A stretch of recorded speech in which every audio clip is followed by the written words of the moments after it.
CHR is the cardamom hotspot for the world.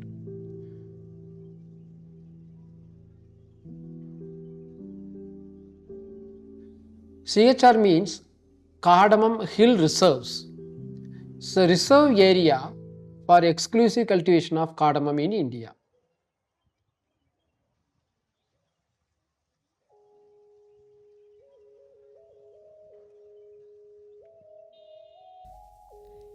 $1,375 crore के निर्यात बाजार के साथ इलायची CHR के किसानों को अच्छी आय देती है, लेकिन ये उच्च उपज एक लागत पर आती है, एक ऐसी लागत जो इंसानों, जानवरों और पर्यावरण के स्वास्थ्य के लिए घातक साबित हो रही है।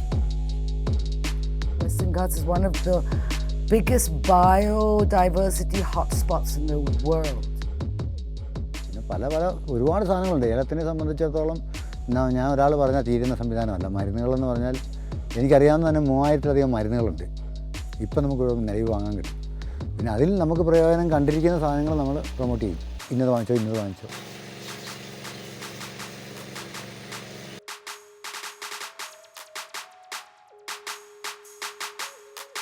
டொமஸ்டிக்கில் இந்த பெஸ்டிசைட்ஸை பற்றி யாரும் யோசிக்கவே இல்லை. அதை யோசிச்சிட்டாங்கன்னா அப்புறம் ஏலக்காய் யாரும் சாப்பிடவே மாட்டாங்க.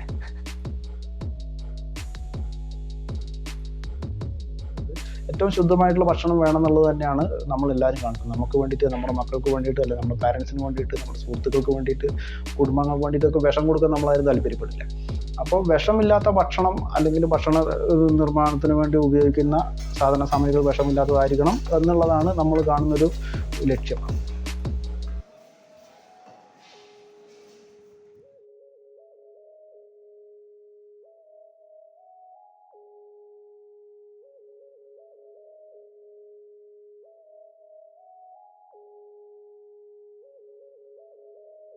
दुनिया में इलायची की 3 किस्में पाई जाती हैं। बड़ी इलायची, जिसे काली इलायची या नेपाली इलायची भी कहा जाता है, मुख्य रूप से नेपाल और भारत के कुछ हिमालयी राज्यों में उगाई जाती है। इंडोनेशिया में उगने वाली जावानीज इलायची गोल सफेद भूरी रंग की होती है और ज्यादातर केवल वहाँ के द्वीपों पर पाई जाती है। इस इलायची का अधिकांश हिस्सा चीन को निर्यात किया जाता है। इलायची की तीसरी और सबसे लोकप्रिय किस्म है हरी इलायची या भारतीय इलायची, जो मुख्य रूप से भारत और ग्वाटेमाला में उगाई जाती है। भारत के पश्चिमी घाटों में पाई जाने वाली हरी इलायची केसर और वनीला के बाद वजन के हिसाब से बिकने वाला सबसे महंगा मसाला है। हरी इलायची का उपयोग एक पाक मसाले के रूप में होता है, विशेष रूप से मध्य पूर्व और दक्षिण एशिया में। ग्वाटेमाला, जहां प्रथम विश्व युद्ध के बाद भारत से इलायची लाई गई थी, हरी इलायची के उत्पादन में पहले नंबर पर है। लेकिन भारत में उगाई जाने वाली इलायची में तेल की मात्रा और खुशबू बेहतर होने के कारण इसका दाम ज्यादा मिलता है। भारत में हरी इलायची मुख्य रूप से एक छोटे से भौगोलिक क्षेत्र CHR कार्डमम हिल रिजर्व्स में उगाई जाती है, जो केरल के इडुक्की जिले में स्थित है। 336 वर्ग मील में फैला कार्डमम हिल रिजर्व CHR हरी इलायची के वैश्विक व्यापार का मुख्य केंद्र है। India's productions goes up to 25,000 metric tons. Very close to 19 or 20,000 metric tons is the quantity produced from the CHR area alone. In CHR, at least 48 or 50,000 hectares is the land area from which we get this much. इलायची का उपयोग सबसे पहले इडुक्की के आदिवासियों ने किया था, जो यहाँ के वर्षावनों से जंगली इलायची इकट्ठा करते थे। इलायची का व्यापार 1822 में शुरू हुआ, जब त्रावणकोर राज्य ने इलायची के घर को इलायची पहाड़ियों या येलामलाई के नाम से जाना। इस घोषणा ने बाहरी लोगों को काम पर रखने का रास्ता खोला, जिनमें तमिलनाडु के वर्तमान क्षेत्र कंबा, थेवरम और बोदी नायकनूर के गांवों से लोग शामिल थे, जो जंगली इलायची इकट्ठा करते थे। इससे त्रिवितामकोर या त्रावणकोर राज्य को हरी इलायची पर वैश्विक एकाधिकार मिल गया। बाद में जंगली इलायची संग्रह के बजाय खेती को बढ़ावा देने की नीति शुरू की गई। इसके बाद 1920 के दशक में केंद्रीय त्रावणकोर से बसने वाले लोगों ने इडुक्की की ऊंची पहाड़ियों में बस्ती बसाई और यूरोपीय उपनिवेशवादियों द्वारा स्थापित की जा रही बागानों में काम करना शुरू किया। द्वितीय विश्व युद्ध के बाद खाद्य कमी से निपटने के लिए शुरू किया गया ग्रो मोर फूड कार्यक्रम इडुक्की में और अधिक प्रवासियों को लेकर आया। आज ये वही तमिल और मलयाली बस्तियां हैं जो इलायची उगाती हैं। Nowadays, the plantation scale farmers or planters, their numbers are being reduced because of the fragmentation of land holdings. In the CHR, majority of the farmers fall between small to medium size holdings. They cannot lose the crop. Even 1 kg is very important for farmers because it's a costly produce. If they lose 2 kg, they are going to lose 3,000 rupees or 4,000 rupees in some years. That is why farmers always go for heavy inputs to manage, to maintain good crop in all the seasons every year.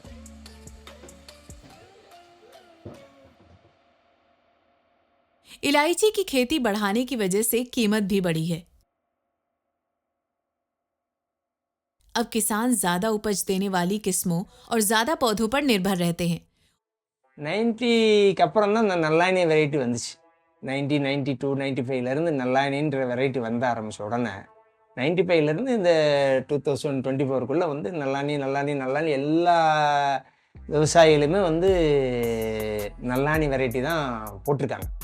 அது வந்து குயிக்காக வந்துடுது, long life இருக்குது, அந்த செடிக்கு வந்து life நல்லா இருக்குது, அவுட்டன் நிறையா கிடைக்குது, ப்ரொடக்ஷன் நிறையா இருக்குது, 2 times 3 times ப்ரொடக்ஷன் வருது. அது வருஷத்துக்கு 150 கிலோ ஒரு ஏக்கரில் எடுத்தால் இது வருஷத்துக்கு 450 கிலோ எடுக்கிறாங்க. We used to have only 1000 plants in a hectare. Now, each and every garden in Cardamom Field Reserve has at least 1,400 to 1,600 plants on hectare basis. लगातार बढ़ती खेती से इडुक्की में इलायची का उत्पादन 2002 से 2003 में 246 किलोग्राम हेक्टेयर से बढ़कर 2020 से 21 में 637 किलोग्राम हेक्टेयर हो गया है। इस बीच जिले का उत्पादन 8,057 टन से बढ़कर 19,924 टन हो गया है।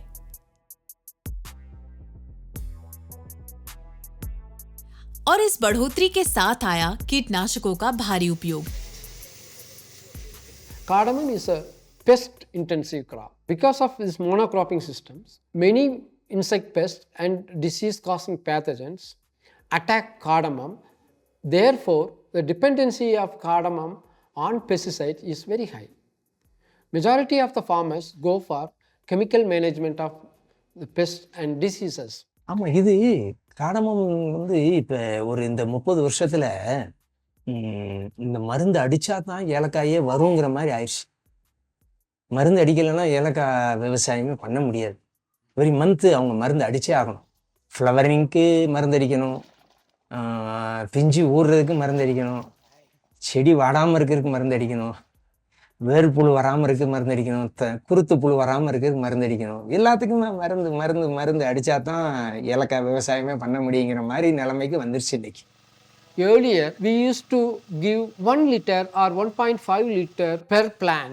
Now, farmers go for up to 3 liters of spray solutions for single spray in their gardens. So, the spray volume has doubled. The number of plants in an unit area has also increased by at least 40 to 60%. Therefore, the overall pesticide consumptions is very, very high nowadays compared to the previous decade or previous decades. If you calculate the pesticide intensity on per hectare basis, cardamom consumes at least 27 kg of pesticides in terms of active ingredient. कीटनाशकों के ज्यादा इस्तेमाल से जो residue रह जाता है उससे उत्पाद की सुरक्षा प्रभावित होती है। भारत से निर्यात होने वाले मसालों में कीटनाशकों के अवशेषों का पाया जाना एक मुख्य समस्या रही है। इससे पहले 2019 में सऊदी अरब ने भारत से निर्यात हुई इलायची की एक खेप कीटनाशकों के अवशेष मौजूद होने के कारण वापस कर दी थी।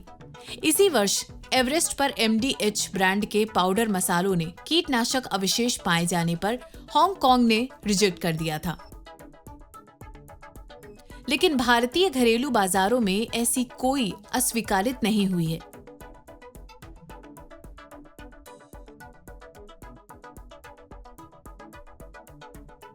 டொமஸ்டிக்கில் இந்த பெஸ்டிசைட்ஸை பற்றி யாரும் யோசிக்கவே இல்லை. அதை யோசிச்சுட்டாங்கன்னா அப்புறம் ஏலக்காய் யாரும் சாப்பிடவே மாட்டாங்க. लेकिन जनवरी 2023 में केरल के सबरीमाला मंदिर में मिलने वाले अरावन प्रसाद बनने में सप्लाई होने वाली इलायची में कीटनाशकों के अवशेष मिले थे। इसका खुलासा एक कोर्ट केस के कारण हुआ। इसमें 2 आपूर्तिकर्ताओं के बीच विवाद था। केरल हाई कोर्ट ने त्रावणकोर देवस्वम बोर्ड को असुरक्षित इलायची से बनने वाले अरावन प्रसाद की बिक्री पर रोक लगाने का आदेश दिया। हाई कोर्ट के आदेश की वजह से उस साल अरावन के 6,65,159 डिब्बे नहीं बिके।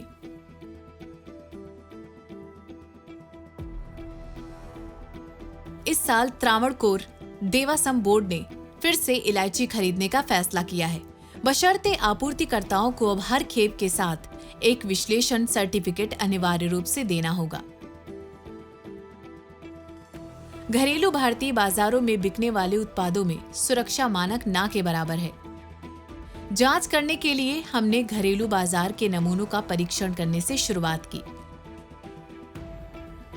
इसके लिए हम स्पाइसेस बोर्ड ऑफ इंडिया द्वारा संचालित Indian cardamom research institute I have गए। got with me here 5 different samples of cardamom collected from 5 different cities of India, which are Delhi, Mumbai, Hyderabad, Chennai and Bangalore.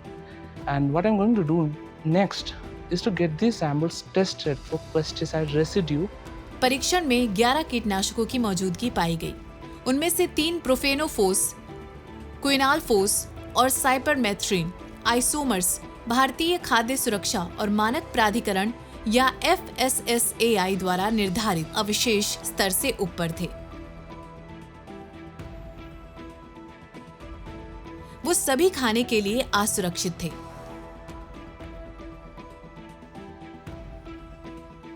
कार्यकर्ताओं का कहना है कि पूरे भारत के घरेलू बाजार के सैंपलों में कीटनाशकों की सामान्य उपस्थिति देखी गई है। ദേശീയ തലത്തിൽ all India network project on pesticide residues എന്ന് പറയുന്ന സ്കീമിൻ്റെ ഭാഗമായിട്ട് വിവിധ സംസ്ഥാനങ്ങളിലെ അക്രഡിറ്റഡ് ലാബുമായിട്ട് സഹകരിച്ചുകൊണ്ട് സാമ്പിളുകൾ, മാർക്കറ്റ് സാമ്പിളുകൾ, ഫാമിൽ നിന്നുള്ള സാമ്പിളുകളൊക്കെ എടുത്തിട്ട് പരിശോധിക്കുന്നുണ്ട് പെസ്റ്റിസൈഡ് റെസിഡ്യൂ ഉണ്ടോ എന്നുള്ളത്. അതുപോലെ തന്നെ ഇപ്പോൾ നമ്മൾ സ്പെസിഫിക് കേരളത്തിലെ ഒരു കേസ് പറയുകയാണെങ്കിൽ അവിടെ സേഫ് ടു ഈറ്റ് എന്ന് പറയുന്ന ഗവൺമെൻറ് ഒരു പ്രോഗ്രാം ഉണ്ട്. അപ്പോൾ ആ പ്രോഗ്രാമിൻ്റെ ഭാഗമായിട്ടും മാർക്കറ്റിൽ നിന്നും ഫാം ഗേറ്റിൽ നിന്നും സാമ്പിൾ എടുത്തിട്ട് അവരും ടെസ്റ്റ് ചെയ്യുന്നുണ്ട് റെസിഡ്യൂസിൻ്റെ പ്രസൻസ് ഉണ്ടോ എന്നുള്ളത്. അപ്പോൾ അതിൻ്റെ ഫിഗർ നോക്കുകയാണെങ്കിൽ എനിക്ക് തോന്നുന്നു കഴിഞ്ഞ വർഷം വന്നിട്ടുള്ള കേരള സ്റ്റേറ്റിൻ്റെ അത്തരത്തിലുള്ള റിപ്പോർട്ടിൽ ഏതാണ്ട് 35% സാമ്പിളുകളിൽ ഒന്നോ അതിൽ കൂടുതൽ പെസ്റ്റിസൈഡ്സിൻ്റെ റെസിഡ്യൂസ് കണ്ടെത്തിയിട്ടുണ്ട്. ഇതുപോലെ സമാനമായിട്ടുള്ള സ്റ്റാറ്റിസ്റ്റിക്സ് ആണ് ദേശീയ തലത്തിലുള്ളത്. ഒരു വിവരാവകാശ വഴി ലഭിച്ചിട്ടുള്ള ഒരു ഡാറ്റ എൻ്റെ അടുത്തുണ്ട്, ഈ നാഷണൽ പെസ്റ്റിസൈഡ് റെസിഡ്യൂ മോണിറ്ററിംഗ് ബന്ധപ്പെട്ട്. അതിലും ഏതാണ്ട് 35% സാമ്പിളുകളിൽ പെസ്റ്റിസൈഡ് റെസിഡ്യൂസ് റിപ്പോർട്ട് ചെയ്യപ്പെട്ടിട്ടുണ്ട്. ഈ റെസിഡ്യൂവുമായി ബന്ധപ്പെട്ടുള്ള വിവരങ്ങളൊക്കെ തന്നെ കൂടുതലും എക്സ്പോർട്ട് മാർക്കറ്റുമായി ബന്ധപ്പെട്ടിട്ടാണ് ഉപയോഗിക്കപ്പെടുന്നത്. ഡൊമസ്റ്റിക് മാർക്കറ്റിൽ ഇപ്പോൾ പരമാവധി അവശിഷ്ട പരിധി അഥവാ MRL ഫിക്സ് ചെയ്തിട്ടുണ്ടെങ്കിലും നമ്മൾ ഡൊമസ്റ്റിക് മാർക്കറ്റിൽ അതിൽ കൂടുതലുള്ള ഉൽപ്പന്നങ്ങൾ വിൽക്കുന്നുണ്ടോ അല്ലെങ്കിൽ ഉപയോഗിക്കാൻ പാടില്ല എന്നുള്ള നിർദ്ദേശം കൊടുക്കുന്നതുമായി ബന്ധപ്പെട്ടുള്ള കാര്യങ്ങളൊന്നും നമ്മൾ കാണുന്നില്ല. അപ്പോൾ റെഗുലേറ്ററി സൈഡിൽ അത്തരത്തിലുള്ള തീരുമാനങ്ങളോ അല്ലെങ്കിൽ ഉത്തരവുകളോ ഒന്നും വരുന്നില്ല, അല്ലെങ്കിൽ ബോധവൽക്കരണമോ നടക്കുന്നില്ല എന്നുള്ളത് ഒരു പ്രശ്നമാണ്. ഇപ്പോൾ പരമാവധി അവശിഷ്ട പരിധിയിൽ കൂടുതൽ റെസിഡ്യൂസ് വരുന്ന ഉൽപ്പന്നങ്ങൾ ഉപയോഗിക്കാൻ പറ്റാത്തത് കൊണ്ട് എക്സ്പോർട്ട് മാർക്കറ്റിൽ അവർ റിജക്റ്റ് ചെയ്ത് വിടുകയാണ്. അപ്പോൾ ഇതിൻ്റെയൊക്കെ ഒരു വിക്ടിം ആവുന്നത് നമ്മുടെ നാട്ടിലുള്ള പ്രൊഡ്യൂസേഴ്സ് ആയിരിക്കും, ബേസിക്കലി ഫാമേഴ്സ്. അപ്പോൾ സ്മോൾ സ്കെയിൽ ഫാമേഴ്സ് ആണ് ഇവിടെ കൂടുതലുള്ളത് എന്നുള്ളതുകൊണ്ട് തന്നെ നമ്മുടെ നാട്ടിലെ ചെറുകിട കർഷകരെയാണ് ഇത് കൂടുതലായിട്ട് ബാധിക്കുന്നുണ്ടാവുക. हमारी जांच ने हमें CHR के छिपे सच तक पहुंचाया। 20-21 വർഷമായിട്ട് ഞാൻ ഈ വിഷമടിക്കുന്ന മരുന്ന് അടിച്ചു കൊടുക്കുകയാണ് പുറത്ത്.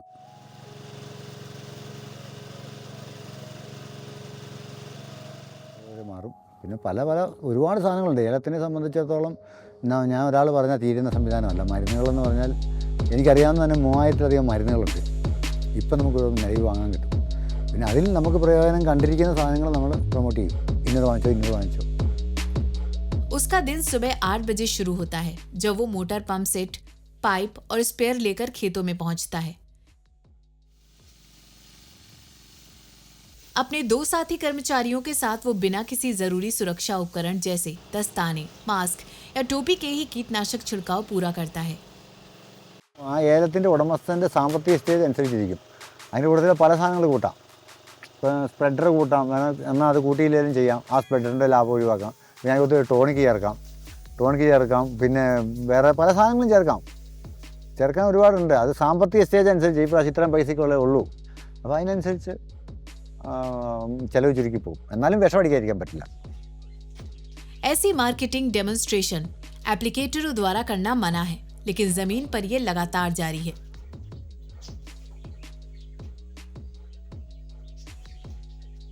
CHR में इलायची के किसान अपनी फसलों की रासायनिक सुरक्षा पर हर महीने प्रति एकड़ लगभग 10,000 रुपए खर्च करते हैं। ये मजदूरी पर खर्च किए गए 15,000 रुपए प्रति एकड़ के अलावा हैं। स्वाभाविक रूप से कीटनाशक बेचने से पैसा मिलता है। ഇതിപ്പോൾ ഇത് സയൻറ്റിസ്റ്റ് പോലെയാണ് കടക്കാർ. എന്ന് വെച്ച് കഴിഞ്ഞാൽ അവരാണ് ഇതിന് ഇന്ന കേടിന് ഇന്നത് അടിക്കുക എന്നുള്ളത് നമ്മളോട് പറയുന്നത്. അന്നേരം അവർ പറയുന്ന മരുന്ന് നമ്മൾ ഓരോ മാസങ്ങളിലും അടിച്ചുകൊണ്ടിരിക്കും. CHR में कीटनाशकों पर निर्भरता से सबसे ज्यादा फायदा कीटनाशक डीलरों को होता है। इडुक्की जिले में 458 खुदरा कीटनाशक विक्रेता हैं। इसके अलावा जिले में 32 थोक कीटनाशक विक्रेता हैं। പിന്നെ അവർക്ക് ഏറ്റവും ലാഭകരമായ ഒരു ബിസിനസ്സാണ് മരുന്ന്. അത് ഏറ്റവും കമ്മീഷൻ കൂടുതലുള്ള മരുന്ന്. വളത്തിന് ഈ പറയുന്ന പോലെ ഒന്നും കമ്മീഷനില്ല. മരുന്നിന് പെർസെൻറ്റേജ് കൂടുതലാണ് കമ്മീഷൻ. അപ്പം കടക്കാർ ആ കമ്മീഷൻ കൂടുതലുള്ള മരുന്നുകളാണ് ഏറ്റവും കൂടുതലായിട്ട് വിൽപ്പന. അത് നമുക്ക് വരുമ്പം 500 രൂപയ്ക്കുള്ള സാധനത്തിന് 800 രൂപ 900 രൂപയൊക്കെ ആവും. ഓരോ ബ്രാൻഡ് മാറി മാറിയില്ല വന്നുകൊണ്ടിരിക്കുകയാണ്. इडुक्की में हर 2,421 लोगों पर एक रिटेल कीटनाशक डीलर है और हर 187 किसानों पर एक रिटेल कीटनाशक दुकान है। ये संख्या इतनी अधिक है कि इस पर ध्यान देना जरूरी है। इडुक्की जिले के भीतर CHR के घने इलायची उत्पाद क्षेत्र जैसे कि नेदु मकंदम, चक्कू पल्लम, कट्टप्पाना, कुमुली, वंदन मेडू, राजा कुमारी और उडुम्बन चोला में कीटनाशक खुदरा विक्रेताओं की संख्या बहुत अधिक है, लेकिन उन्हें नियंत्रित कौन करता है? जाहिर तौर पर कोई नहीं। തന്നെ ഈ ലേബൽ ക്ലെയിം എന്താണ് എന്നുള്ളതോ ലേബൽ ക്ലെയിമിനനുസരിച്ച് ഉപയോഗിക്കാൻ പാടുള്ളൂ എന്നുള്ളതോ ഇതുമായി ബന്ധപ്പെട്ട വിവരങ്ങൾ കർഷകരുടെ അടുത്തില്ല. അവർക്ക് ആരും കൊടുത്തിട്ടില്ല. ഇതൊക്കെ റെഗുലേറ്ററി സ്ഫിയറിൽ ഡിസ്കസ് ചെയ്യുന്ന സാധനങ്ങൾ മാത്രമാണ്. Label claim, registration, approved use, recommended use എന്നുള്ളതൊക്കെ റെഗുലേറ്ററി സിസ്റ്റത്തിന് വേണ്ടിയിട്ട് ഉണ്ടാക്കി വെച്ചിരിക്കുന്ന സാധനങ്ങൾ. ഈ ഇൻഫർമേഷൻ വെച്ചിട്ട് കർഷകർക്ക് ആരും പരിശീലനം കൊടുത്തതായിട്ട് നമ്മൾ കാണുന്നില്ല. പരിശീലനം കൊടുത്തിട്ടുണ്ടെങ്കിൽ അവർക്ക് ആ ഇൻഫർമേഷൻ ഉണ്ടെങ്കിൽ അവരത് ചെയ്യില്ലല്ലോ. അത് വരുന്നില്ല. അതേ സമയത്ത് ഞാൻ നേരത്തെ ഇപ്പോൾ സൂചിപ്പിച്ചതുപോലെ കച്ചവടക്കാരാണ് ഇതിൽ മെയിനായിട്ടുള്ള ഒരു റോൾ എടുക്കുന്നത്. ഇപ്പം കീടനാശിനി വിൽക്കുന്ന കച്ചവടക്കാർ കൂടുതൽ മാർജിൻ കിട്ടുന്ന ഉൽപ്പന്നം വിൽക്കും. അതിൽ വിഷമായതുകൊണ്ട് തന്നെ കീടത്തിനെതിരെ പ്രയോഗിക്കുമ്പോൾ കീടവും കൂടെയുള്ള മറ്റ് ജീവജാലങ്ങളും ചത്തുപോകുന്നുള്ളത് ഒരു വസ്തുതയാണ്. അപ്പോൾ ആ രീതിയിൽ അവർക്ക് അതിൻ്റെ ഗുണം കിട്ടുന്നുണ്ടാവുമായിരിക്കും. പക്ഷേ ദീർഘകാലത്ത് നിലനിൽക്കില്ല. इलायची में उपयोग के लिए केवल बहुत सीमित कीटनाशक ही स्वीकृत है। फिर भी CHR में बिना स्वीकृति के कीटनाशकों का ऑफ लेबल उपयोग या फसलों पर उनका इस्तेमाल व्यापक रूप से हो रहा है। जबकि कृषि विभाग के अधिकारियों का दावा है कि केरल के भीतर रेड लेबल कीटनाशकों की बिक्री के लिए कोई लाइसेंस जारी नहीं किया गया है, लेकिन CHR के भीतर उनकी बिक्री जारी है। हमने मोनोक्रोटोफॉस नामक रेड लेबल कीटनाशक खरीदा, जो सब्जियों में उपयोग के लिए प्रतिबंधित है, और वो भी CHR में एक कृषि कार्यालय के ठीक सामने स्थित एक दुकान से। रेड लेबल कीटनाशक वे होते हैं जो मुंह से, त्वचा पर या सांस के जरिए शरीर में घुसकर बहुत जहरीले होते हैं। जिस कंपनी ने ये उत्पाद बेचा, उसका नाम 1 मई 2024 तक भारत में कीटनाशकों के आयात या घरेलू निर्माताओं की सूची में नहीं है और न ही 1 जून 2023 को अपडेट की गई आयात सूची में है। मोनोक्रोटोफॉस एक ऑर्गेनोफॉस्फेट कीटनाशक है जो पक्षियों और मनुष्यों के लिए अत्यधिक विषैला होता है। मोनोक्रोटोफॉस 36% SL उन कीटनाशकों में से एक है जिन्हें भारत में 3 अक्टूबर 2023 के आदेश के अनुसार बंद करने की योजना है।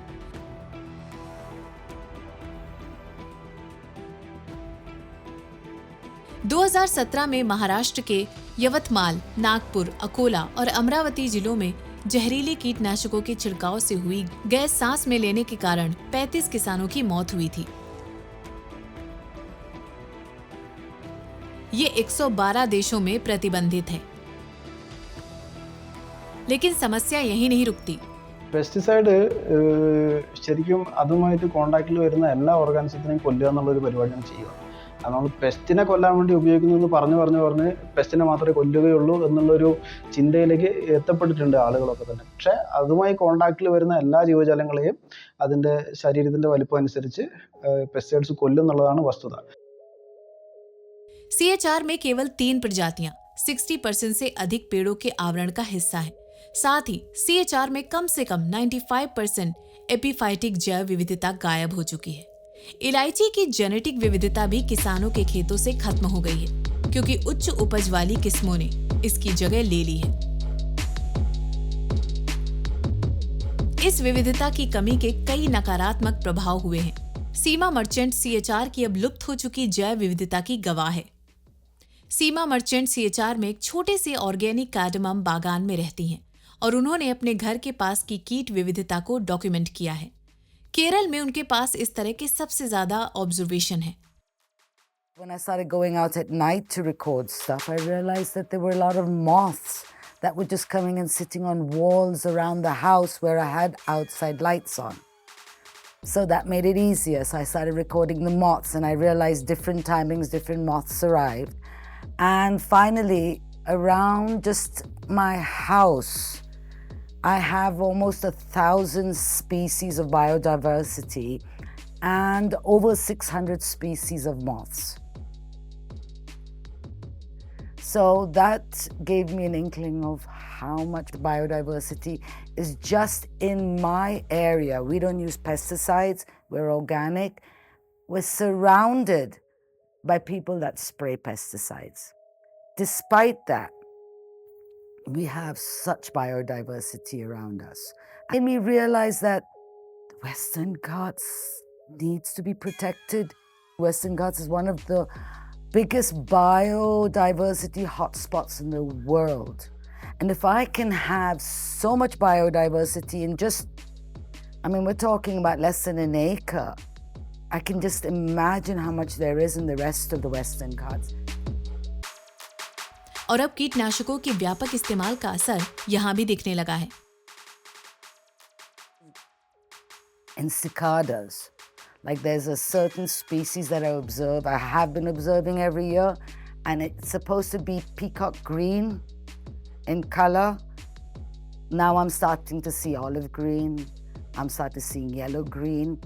Just the other day I saw a pink of the same species. Now, this is something I've just been observing recently. Then I do see a few moths that haven't developed properly. Now we found dead Malabar squirrels. We found dead owlets that have, on our land, which we can only assume were poisoned by the pesticides, because those are the times when they're spraying intensely. We have dogs that also die after having neurological problems because of the pesticide. It affects dogs. It's definitely affecting human beings and especially children around. Kerala के एक स्वास्थ्य विशेषज्ञ इससे सहमत हैं। ഹ്യൂമൻസിൽ അത് pesticides പല രീതിയിൽ ഇഫക്റ്റ് വരാം. ഓറൽ അഡ്മിനിസ്ട്രേഷൻ അല്ലാതെ തന്നെ പെർക്യൂട്ടേനിയസ് അബ്സോർപ്ഷൻ വരാം. അങ്ങനെ വരുന്ന കേസുകളുണ്ടെങ്കിൽ ക്രോണിക് കേസസിൽ, അതായത് തുടർച്ചയായിട്ട് ചെറിയ ഡോസിൽ നമ്മൾ എക്സ്പോഷർ നടക്കുന്ന വഴിയായിട്ട് നമ്മുടെ ഇൻറ്റേർണൽ ഓർഗൻസിനെ എഫക്റ്റ് ചെയ്യാം. അങ്ങനെ വരുമ്പോൾ ക്യാൻസർ പോലുള്ള മഹാമാരികൾക്ക് ഒരു വിപത്തായിട്ട് വരാനുള്ള സാധ്യതകളുണ്ട്. പല ഓർഗൻസിനെ എഫക്റ്റ് ചെയ്യും. മൾട്ടി ഓർഗൻ ഡിസ്ഫങ്ഷനിങ് ഉണ്ടാവും. കിഡ്നി ഡാമേജ് ഉണ്ടാകാം, ലിവർ ഡാമേജ് ഉണ്ടാകാം. അങ്ങനെ പല കണ്ടുകൊണ്ടിരിക്കുന്നതും കാണപ്പെടാത്തതുമായിട്ടുള്ള പല വിപത്തുകൾക്ക് ഒരു പ്രശ്നമായിട്ട് വരാം. അതുകൊണ്ട് തന്നെ പൊതുജനങ്ങളിലുള്ള ഒരു അവബോധമുണ്ടാക്കുക എന്നുള്ളത് തന്നെയാണ് ഏറ്റവും വലിയ സൊല്യൂഷനായിട്ട് വെക്കാവുന്നത്. ഭയമല്ല, ജാഗ്രതയാണ് വേണ്ടത്.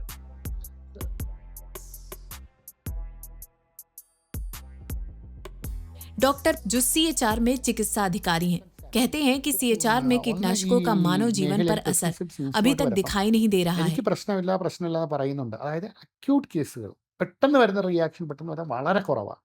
ഐസ്ബർഗ് ഫിനോമിന വളരെ കുറവായിട്ട് ആൾക്കാർ വരുന്നു. പക്ഷേ വർഷങ്ങളോളം ഇതിൻ്റെ ഉപയോഗം മൂലമുള്ള അസുഖങ്ങൾ എത്രത്തോളം വരുന്നത് അത് പ്രോപ്പറായിട്ട് ഡോക്യുമെൻ്റ് ചെയ്യപ്പെടുന്നില്ല. അതുകൊണ്ട് ജനങ്ങൾക്ക് അറിയത്തുമില്ല. അത് ബേസിക്കലി ഈ ടെറിട്ടറി എന്ന് പറയുന്നത് ഏലം കൃഷി ചെയ്യുന്നൊരു ഏരിയയാണ്. അപ്പോൾ നമ്മൾ കോമൺലി ഇവിടെ വരുന്ന നമ്മളുടെ രോഗികളെന്ന് പറഞ്ഞാൽ നല്ലൊരു ശതമാനവും ഏലവും കൃഷിയുമായി ബന്ധപ്പെട്ട് ജോലി ചെയ്യുന്ന ആൾക്കാരാണ്. അവർ നല്ലൊരു ശതമാനം എന്ന് പറയുന്ന ആ തോട്ടത്തിൽ തന്നെ വിളയെടുക്കുന്ന ആൾക്കാരായിരിക്കും. അപ്പോൾ കോമണായിട്ട് നമ്മളിവിടെ കണ്ടുവരുന്ന അസുഖങ്ങൾ വലുതായിട്ട് വരുന്ന ഒന്ന് സ്കിൻ ഡിസീസാണ് അവർ കൂടുതലായിട്ട് വരുന്നത്. അതിൽ തന്നെ കോണ്ടാക്ട് ഡെർമാറ്റൈറ്റിസ് നമ്മൾ പറയും, ചൊറിച്ചിലൊക്കെ വന്നിട്ട് സ്കിന്നിൽ റിക്കറൻ്റ് ആയിട്ട് ഇതിൻ്റെ എക്സ്പോഷർ പെസ്റ്റിസൈഡുമായിട്ട് വരുമ്പോൾ അവരുള്ള ബുദ്ധിമുട്ടുകളാണ് അതിൽ കൂടുതലായിട്ട് വരുന്നത്. ശ്വാസം മുട്ട്, ആസ്മ പോലുള്ള അസുഖങ്ങൾ അങ്ങനെയും വരാറുണ്ട്, പക്ഷെ റെയറാണ്, വരാറുണ്ട്. അക്യൂട്ട് റിയാക്ഷനായിട്ട് വരുന്ന കേസുകളുണ്ടാവും. പക്ഷേ വർഷത്തിൽ 1-2 സമയങ്ങളിലൊക്കെ അങ്ങനെ ഈവൻറ്റ്സ് ഉണ്ടാവാറുള്ളൂ. 3-4 പേര് പെട്ടെന്നൊരു പെസ്റ്റിസൈഡ് അടുത്ത് എവിടെയെങ്കിലും യൂസ് ചെയ്യപ്പോഴോ കലക്കിയപ്പോഴോ അതിൻ്റെ മണം കേട്ട് ആ സമയത്ത് അവർക്ക് ബോധക്കേട്, ബോധക്ഷയം, വോമിറ്റിംഗ്, ഹെഡ് ഏക്ക് അങ്ങനെയൊക്കെ ആയിട്ട് വരുന്ന കേസുകൾ, ബോധക്ഷയം ആയിരിക്കാം മിക്കവാറും കണ്ടുവരുന്നത്. അങ്ങനെയുള്ള കേസുകൾ വരുന്നുണ്ട്, ഇല്ലെന്നില്ല. പക്ഷെ അതിലെല്ലാം ഒരു പെസ്റ്റിസൈഡില്ല, അവിടെ എല്ലാം കാണുന്ന കോക്ടെയിലാണ് അവർ പ്രിപ്പയർ ചെയ്യും. കോക്ടെയിൽ ഫോർമേഷനിൽ ഉണ്ടാവുന്ന കേസാണ് ഇത് വരുന്നത്. ഇതിൽ വേറൊരു പ്രശ്നം വരുന്നുണ്ട്, ഈ suicides. So in pesticides and the pesticides contact ഉള്ള ആൾക്കാർക്ക് ഡയറക്റ്റ്ലി ഇൻഡയറക്റ്റ്ലി ഇവർക്ക് കോണ്ടാക്റ്റുമായിട്ട് വരുന്ന ആൾക്കാരിൽ ഡിപ്രഷൻസ് ആൻഡ് മൂഡ് ഡിസോർഡേഴ്സിൻ്റെ ചാൻസ് വളരെ കൂടുതലാണെന്നുള്ളത് സ്റ്റഡീസ് തന്നെ പ്രൂവ് ചെയ്തിട്ടുള്ളതാണ്. So it's establish in studies. അപ്പോൾ അങ്ങനെ വരുമ്പോൾ ഈ attempted rate, suicide attempt rate comparatively മറ്റു region, I am sure about മറ്റു റീജിയനേക്കാൾ ഇവിടെ കൂടുതലാണ്. പിന്നെ അതും നമുക്കൊരു പഠന വിധേയമാക്കേണ്ട ഒരു കാര്യം തന്നെയാണ്. ഈ പെസ്റ്റിസൈഡ്സ് സ്പ്രേ ചെയ്യുന്ന ആൾക്കാരുണ്ട്, അപ്ലിക്കേറ്റേഴ്സ്. അവർ വരുന്ന പ്രശ്നങ്ങളെന്ന് വെച്ചാൽ അവരിൽ കൂടുതൽ പ്രൊട്ടക്റ്റീവ് മെഷേഴ്സ് ഒന്നും അവരിൽ ഉപയോഗിക്കുന്നില്ല. അവർ സപ്പോസ് ഗൂഗിൾസ്, ഇത് ഗൗൺ അല്ലെങ്കിൽ ഗ്ലൗസ് അല്ലെങ്കിൽ അങ്ങനെയുള്ള ബൂട്ട്സ് അങ്ങനെയുള്ള യാതൊന്നും അവർ ഉപയോഗിക്കുന്നത് അവർക്ക് അറിയത്തില്ല. സ്പെഷ്യലി മാസ്ക് ഒന്നും അറിയത്തില്ല. പുതിയ പുതിയ ഡ്രഗ്സ് മോളിക്യൂൾസ് നമ്മളുടെ മാർക്കറ്റ് വരപ്പോഴും ഇതിൻ്റെ മെറിറ്റ്സ് അവർ നോക്കുന്നുള്ളൂ, ഡീമെറിറ്റ്സ് അവർക്ക് അറിയത്തില്ല. അതാണ് അതിൻ്റെ ഒരു പ്രധാനപ്പെട്ട പ്രശ്നം. അവെയർനെസ് ആണ് ഇതിൽ ഏറ്റവും മെയിനായിട്ട് നമുക്ക് വേണ്ടത്. അവെയർനെസ് വേണം, ഇതെങ്ങനെ നമുക്ക് യൂസ് ചെയ്യാം, ഇതിൻ്റെ റാഷണൽ യൂസ്, അതായത് ജുഡീഷ്യൽ യൂസാണ് അതിൻ്റെ ഏറ്റവും പ്രധാനമായിട്ട് വരുന്നത്. ऐसा नहीं है कि केरल ने कीटनाशकों के इस प्रकार के गलत इस्तेमाल के प्रभाव नहीं देखे हैं। केरल के उत्तर में स्थित कासरगोड में एक और नकद फसल काजू पर दशकों तक कीटनाशकों का अत्यधिक उपयोग किया गया था। दुनिया भर में इसे एक चेतावनी के रूप में दिखाया गया है। आज ये अपने पीड़ितों के रूप में मानव जीवन पर एक दुखद निशान छोड़ गया है।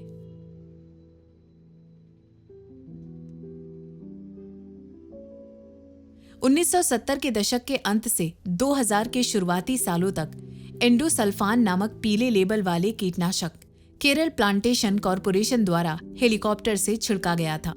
ये मिट्टी और पीने के पानी के स्रोतों में घुल गया, जिससे उनमें जहर फैल गया। आज इसके कारण 6500 से अधिक प्रभावित लोग और उनके परिवार हैं, जिनमें से कई अभी भी सम्मान और मदद के लिए संघर्ष कर रहे हैं।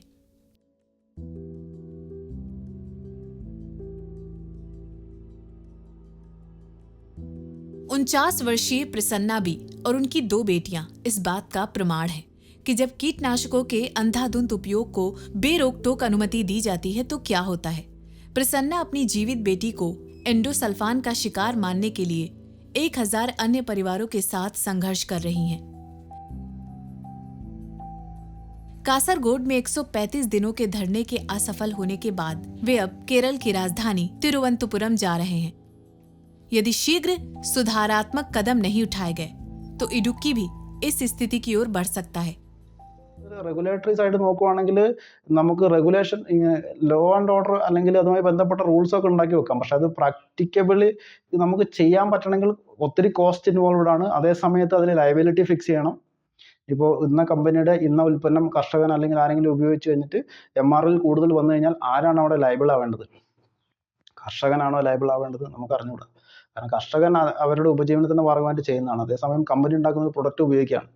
ആ കമ്പനിയെ സംബന്ധിച്ച്, ആ പ്രൊഡക്റ്റിനെ സംബന്ധിച്ച് അവരുടെ കൺസ്യൂമർ എന്ന് പറയുന്നത് കർഷകനാണ്. അപ്പം അങ്ങനെയാണെങ്കിൽ ഈ കർഷകന് ഈ കമ്പനിക്കെതിരെ ഒരു ലിറ്റിഗേഷൻ ചെയ്യാനുള്ള സ്കോപ്പ് ഉണ്ടോ? നമുക്ക് അറിഞ്ഞുകൂടാ. കമ്പനി ലയബിൾ ആണോ? നമുക്ക് അറിഞ്ഞുകൂടാ. നമ്മുടെ നിയമത്തിൽ ഇത് ഡിഫൈൻ ചെയ്തിട്ടില്ല എന്നുള്ളതാണ്. അപ്പോൾ അത്തരത്തിലുള്ള സ്ട്രിഞ്ചൻറ്റ് റെഗുലേറ്ററി മെഷേഴ്സ്, ലയബിലിറ്റി മെഷേഴ്സൊക്കെ കൊണ്ടുവന്നെങ്കിൽ മാത്രമേ ഇത് കൂടുതലും നമുക്ക് നിയന്ത്രിക്കാൻ വേണ്ടി പറ്റുള്ളൂ.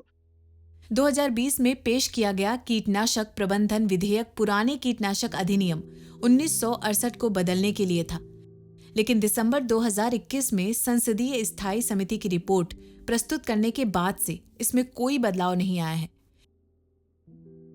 പ്രത്യേകിച്ചും ഈ കീടനാശിനികൾ, അത് സ്പൈസ് ആയാലോ കാടമായാലോ ഏതൊരു ക്രോപ്പായാലും അവിടെ ഒരു നീഡ് ഉണ്ടാക്കിയെടുക്കുന്ന ഒരു പ്രവർത്തനം നടക്കുന്നുണ്ട്. ഇന്ന കെമിക്കൽ ഉപയോഗിച്ച് കഴിഞ്ഞാൽ ഇന്ന ഗുണം നിങ്ങൾക്ക് കിട്ടും എന്ന് പറഞ്ഞ് കർഷകരുടെ ഒരു മൈൻഡ് സെറ്റ് മാറ്റുന്ന ഒരു പ്രോസസ്സാണ്. അതൊരു ബിസിനസ് ടാക്ടിക്സ് ആണ്. ആ ടാക്ടിക്സ് പലതരത്തിൽ നടക്കുന്നുണ്ടാവും. കമ്പനികളുടെ ഏജൻറ്റ് വന്നിട്ട് ഡെമോൺസ്ട്രേഷൻ ചെയ്യുന്നുണ്ടാവും. തൊട്ടടുത്ത കർഷകർക്ക് ചിലപ്പം ഈ കമ്പനിക്കാർ ഇത് ഫ്രീ ആയിട്ട് കൊടുത്തിട്ട് 1-2 വർഷം ചെയ്യിച്ചിട്ട് റിസൾട്ട് ഉണ്ട് എന്നുള്ളൊരു ബോധ്യം വരുത്തി കഴിഞ്ഞാൽ കച്ചവടം നടക്കുന്നുണ്ടാവും. അപ്പോൾ അത്തരത്തിലുള്ള ബിസിനസ് ടാക്ടിക്സുകളൊക്കെ ഇതിൽ നടക്കുന്നുണ്ട്. അതിൽ പെസ്റ്റിസൈഡ് കമ്പനീസിൻ്റെ ഏജൻറ്റുമാരുണ്ടാവും, ലോക്കൽ റീറ്റെയിലേഴ്സിൻ്റെ ഏജൻറ്റുമാരുണ്ടാവും. കാരണം ഇതൊക്കെ തന്നെ പ്രൈസ് മാർജിൻ ലാഭം ബേസ് ചെയ്തിട്ടുള്ള കാര്യങ്ങളായതുകൊണ്ട് കച്ചവടക്കാരെ സംബന്ധിച്ച് കൂടുതൽ മാർജിനുള്ള സാധനം അവർ പരമാവധി വിറ്റ് ലാഭം എടുക്കാൻ വേണ്ടി ശ്രമിക്കും. लेकिन व्यापार सामान्य तरीके से चलता रहता है और इस स्थिति में कोई बदलाव होते हुए नहीं दिख रहा। अगली बार जब निर्यात बाजार में किसी कंसाइनमेंट को पेस्टिसाइड अवशेष के कारण अस्वीकार किया जाए तो याद रखें कि आपके पास के घरेलू स्टोर में जो उत्पाद है वो भी उससे बेहतर नहीं है। ഏറ്റവും ശുദ്ധമായിട്ടുള്ള ഭക്ഷണം വേണമെന്നുള്ളത് തന്നെയാണ് നമ്മളെല്ലാവരും കാണുന്നത്. നമുക്ക് വേണ്ടിയിട്ട്, നമ്മുടെ മക്കൾക്ക് വേണ്ടിയിട്ട്, അല്ലെങ്കിൽ നമ്മുടെ പാരൻസിന് വേണ്ടിയിട്ട്, നമ്മുടെ സുഹൃത്തുക്കൾക്ക് വേണ്ടിയിട്ട്, കുടുംബങ്ങൾക്ക് വേണ്ടിയിട്ടൊക്കെ വിഷം കൊടുക്കാൻ നമ്മളാരും താല്പര്യപ്പെടില്ല. അപ്പോൾ വിഷമില്ലാത്ത ഭക്ഷണം അല്ലെങ്കിൽ ഭക്ഷണ നിർമ്മാണത്തിന് വേണ്ടി ഉപയോഗിക്കുന്ന സാധന സാമഗ്രികൾ വിഷമില്ലാത്തതായിരിക്കണം എന്നുള്ളതാണ് നമ്മൾ കാണുന്നൊരു ലക്ഷ്യം. അപ്പോൾ അത്തരത്തിൽ ഉൽപാദനം സാധ്യമാക്കുന്നതിന് വേണ്ടിയിട്ടുള്ള ഇടപെടലുകൾ നടക്കണം എന്നുള്ളതാണ് ഒന്നാമത്തെ പോയിന്റ്. ഇത് ഏതെങ്കിലും ഒരു വ്യക്തിക്കോ ഒരു സംഘടനയ്ക്കോ ചെയ്യുന്നതിനൊക്കെ പരിമിതിയുണ്ട്. ഒരു വ്യക്തിക്ക് അയാളുടെ വീട്ടിലേക്ക് ആവശ്യമായിട്ടുള്ള കാര്യങ്ങൾ ചെയ്യാൻ വേണ്ടി പറ്റുമായിരിക്കും. പക്ഷേ അതിനപ്പുറത്തേക്ക് ഒരു സമൂഹത്തിലേക്ക് വരുന്ന സമയത്ത് എല്ലാവർക്കും കൃഷി ചെയ്യാൻ പറ്റിക്കൊള്ളുന്നില്ല. അപ്പോൾ അവിടെ നമ്മൾ കർഷകരെ തന്നെയാണ് ആശ്രയിക്കുന്നത്. അതുകൊണ്ട് തന്നെ കർഷകർക്കുള്ള സപ്പോർട്ടാണ് പ്രധാനമായിട്ടും വേണ്ടി വരുന്നത്. അപ്പോൾ ഇതൊരു സാമൂഹിക ഉത്തരവാദിത്വം അതേസമയം തന്നെ സർക്കാരിൻ്റെ ഒരു വലിയൊരു പ്രയോറിറ്റി ആയിട്ട് വന്നെങ്കിൽ മാത്രമേ ഇത് നമുക്ക് ചെയ്യാൻ പറ്റൂ. जब तक उपभोक्ता जागरूक और सक्रिय नहीं हो जाते तब तक कम से कम शॉर्ट टर्म में कार्डमम हिल्स का भविष्य पेस्टिसाइड हिल्स जैसा ही नजर आता है।